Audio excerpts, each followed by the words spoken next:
Pasalubong from Vietnam. Hi, Mariona Adlaw ko pala si Anis ang OFW dito sa Taiwan. For today's video guys ay super happy tayo. Kasi nga yung kapitbahay kong Vietnamese, friend ko na rin is umuwi ng Vietnam. Nagbakasyon ng 2 weeks dahil may CNY din sila.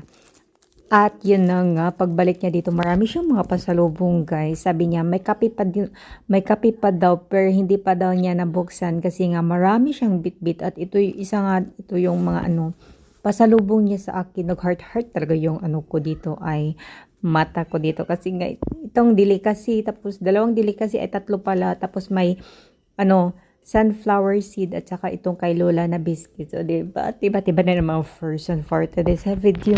Masarap naman yung mga pagkain nila guys at masaya ako kasi naalala niya ako, Cherries from Vietnam with love. Yun lang, bye bye.